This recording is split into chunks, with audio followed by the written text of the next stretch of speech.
Hi, I'm Julie Auclair. You're watching Parents TV. During your pregnancy, it's especially important to pay attention to what you're eating. After all, you're providing nutrients for yourself and your developing baby. Now, that means many women have to make some changes in their diet.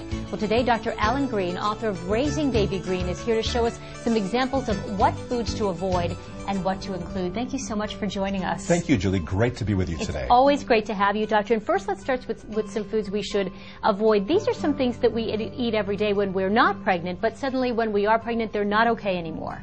Right, the developing baby is more vulnerable than we adults are, and the placenta does an amazing job at nourishing and protecting the baby, but there are a few things that you have to pay attention to. Okay, fish number one. Talk to us about which fish we should be avoiding. So there are a few fish you need to avoid because of the mercury and PCB pollutants in there. Things like swordfish and shark, tilefish, king mackerel you want to avoid. Okay. Also, raw fish, raw sushi or raw oysters you want to avoid because of infections. What's okay? There's a bunch of fish that's great for the developing baby and for you. Things like wild salmon, mahi-mahi, bay scallops. And in Raising Baby Green, I have a long list of all the great fish you can eat.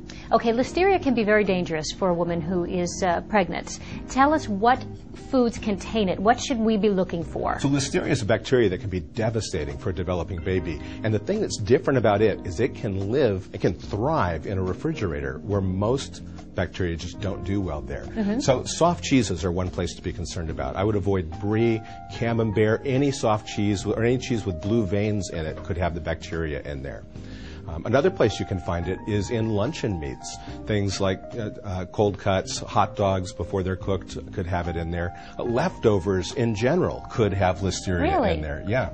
So, as a rule, should a pregnant woman not eat leftovers? So, the thing you can do is as long as it's heated to steaming right before you eat it, it's fine. But I wouldn't eat prepared salads from a deli counter, leftovers, these meats, unless they're cooked right away. So, with other foods, sometimes is it a matter of just, like beef, for example, just cooking them a little bit longer than we normally would to make them safe? That's right. Besides listeria, there are other infections that can be real problems. E. coli, salmonella, toxoplasmosis can be tough for developing babies. So with ground beef, you want to make sure that it's cooked so there's no pink left in the middle. So we're showing a burger right now that is pretty rare. Right. That's not okay. Not during pregnancy. Okay. Well done, medium well? You want no pink visible. That's the guideline for ground beef. Okay, what else? And then eggs also, you need to make sure they're cooked so that the yolk and the white is not runny. There are some other sources of raw eggs that we might not think of. Exactly. Things like hollandaise sauce. Right. Cookie dough is another one. And a lot of people like to eat raw cookie dough, but that's a no-no when you're pregnant. No when you're pregnant. But okay to cook the cookies. But okay to cook the cookies. Okay. Enjoy the cookies. And of course, it's always been recommended to avoid alcohol and to avoid caffeine, but is there any amount of alcohol or caffeine that is okay? There is no amount of alcohol that's safe for developing baby. And as for caffeine, it's a little controversial. We know that over 1 cup a day, over 150 milligrams a day, does increase the risk to harm to the baby. 1 cup a day, some data says there's a problem, a lot says there's not.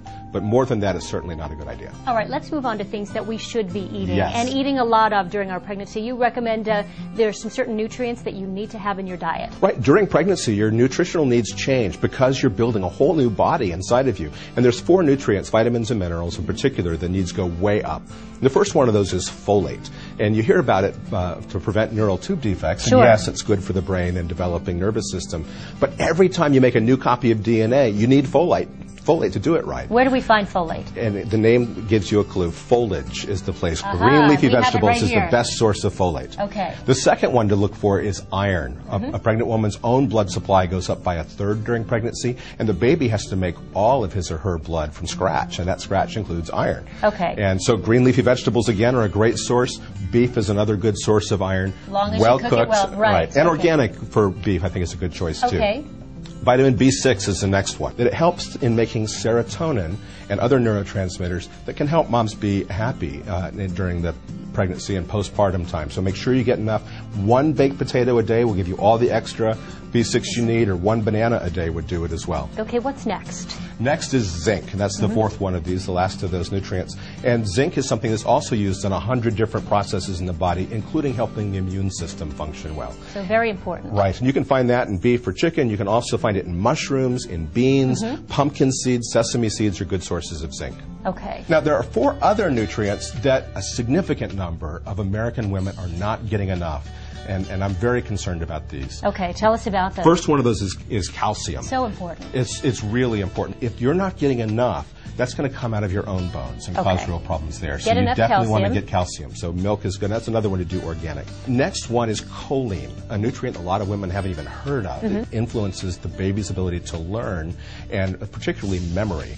It comes from choline, and many women are not getting enough. Eggs are a great source of choline. Okay, next one. Next one is DHA. Important for everyone, whether you're pregnant or not. Whether you're pregnant or not, but the highest needs in life are during pregnancy, and sadly, it's the time people get the least. Wild salmon is a great place for that, or mahi-mahi is another good source. You can also now get organic milk with DHA. Okay, now water is important for people to drink every day. 8 glasses of water you hear all the time, but what about pregnant women? Do they need more of that? More water for pregnant women, 3 liters a day is the target to go for. I'd just recommend getting a stainless steel canteen and carrying it around with you.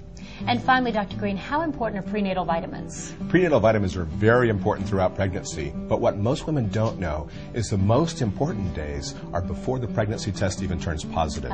So I suggest taking them if you might get pregnant. Okay, if you're thinking about it, start taking them. That's right, and you can get them over the counter wherever vitamins are sold. Good to know. Dr. Green, thank you so much for coming in. Great information you've given us, and if you'd like more details, you can go to drgreen.com, or you can pick up Dr. Green's book, Raising Baby Green. It's in bookstores now. Thanks for watching Parents TV, your source for the best information for your growing family.